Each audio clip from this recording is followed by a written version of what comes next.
Mark chapter 13. As he came out of the temple, one of his disciples said to him, "Look, teacher, what large stones and what large buildings." Then Jesus asked him, "Do you see these great buildings? Not one stone will be left here upon another.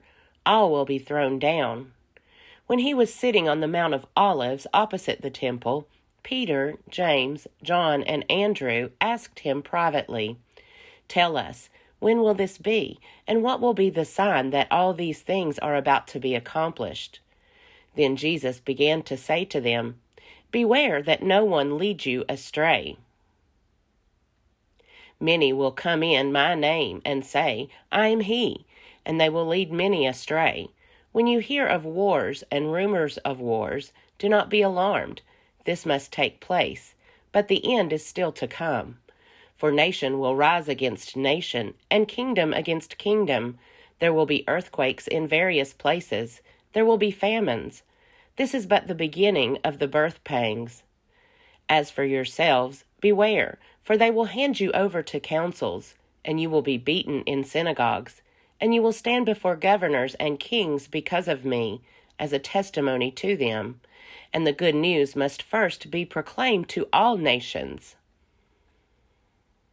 When they bring you to trial and hand you over, do not worry beforehand about what you are to say, but say whatever is given you at that time, for it is not you who speak, but the Holy Spirit.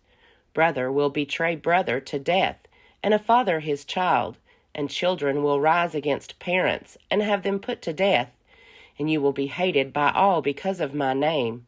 But the one who endures to the end will be saved. But when you see the desolating sacrilege set up where it ought not to be, let the reader understand, then those in Judea must flee to the mountains.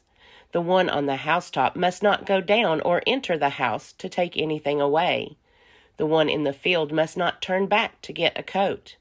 Woe to those who are pregnant and to those who are nursing infants in those days. Pray that it may not be in winter, for in those days there will be suffering, such as has not been from the beginning of the creation that God created until now, no, and never will be. And if the Lord had not cut short those days, no one would be saved. But for the sake of the elect, whom he chose, he has cut short those days. And if anyone says to you at that time, 'Look, here is the Messiah,' or 'Look, there he is,' do not believe it. False messiahs and false prophets will appear and produce signs and omens, to lead astray, if possible, the elect.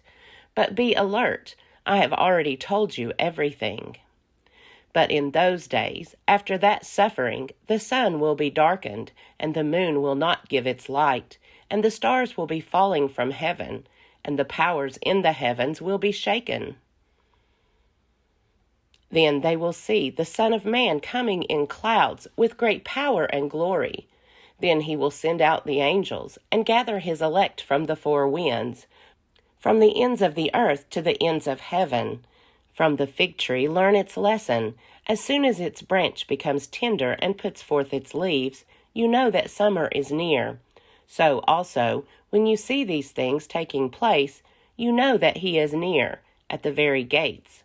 Truly, I tell you, this generation will not pass away until all these things have taken place.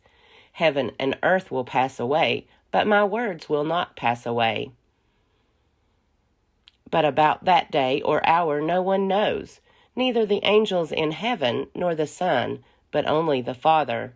Beware, keep alert, for you do not know when the time will come.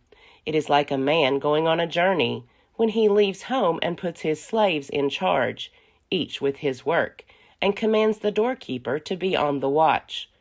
Therefore keep awake, for you do not know when the master of the house will come, in the evening, or at midnight, or at cockcrow, or at dawn, or else he may find you asleep when he comes suddenly. And what I say to you, I say to all, keep awake.